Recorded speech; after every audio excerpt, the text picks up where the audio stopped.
Hello, GFN community. My name is Kristen Maddox. I'm a researcher at Altria, and I'm excited to share the results of a recent survey which measured societal perspectives on tobacco harm reduction.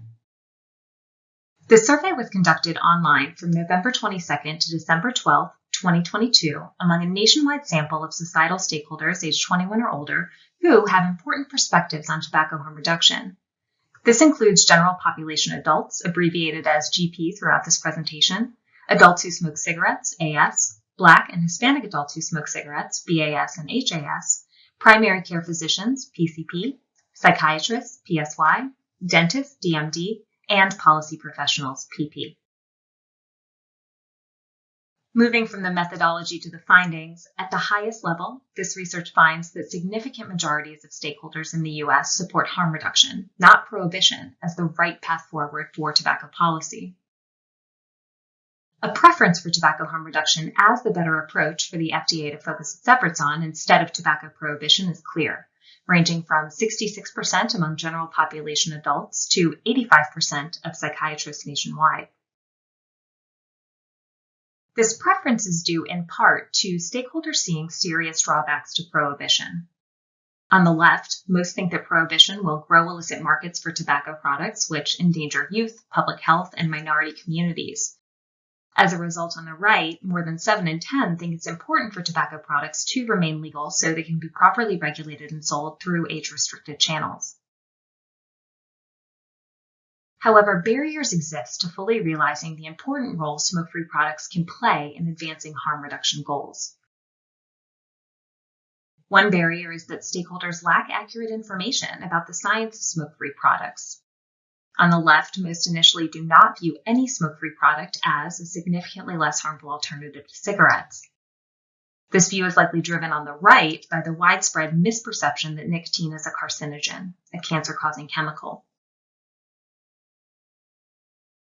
Another barrier is that stakeholders lack empathy and understanding of the challenges faced by adults who smoke when quitting. On the left, a 52% of majority of U.S. adults lack empathy for adults who smoke. And on the right, most stakeholders think quitting smoking comes down to willpower alone. That said, this survey demonstrates that accurate information can open stakeholders' minds to the important role smoke-free products can play. When nicotine misperceptions are addressed, more than 6 in 10 of all stakeholders view smoke-free products as significantly less harmful alternatives to cigarettes. And when reminded of the difficulty of quitting smoking, more than 7 in 10 stakeholders see the importance of smoke-free products in helping stop adults who smoke from using cigarettes. Stakeholders expect policymakers to help realize harm reduction goals by providing adults who smoke with more information and choice, equitably. In fact, the survey finds that more than 8 in 10 stakeholders believe that FDA has a responsibility on the left to accurately inform adults who use tobacco about relative risk, and on the right, to address nicotine misperceptions. Most agree as well that policy should help adult smokers along their transition journey. Majorities believe tobacco products that are scientifically shown to be less harmful than cigarettes should not be taxed and restricted as heavily as cigarettes. And most agree that adults 21 or older should be able to buy flavored tobacco products and that having flavors available can help adults who struggle to quit smoking switch to less harmful smoke-free alternatives. And finally, overwhelming majorities think equitable harm reduction, making sure poor and minority populations have the same level of information and access to less harmful alternatives, is an important strategy to improve public health.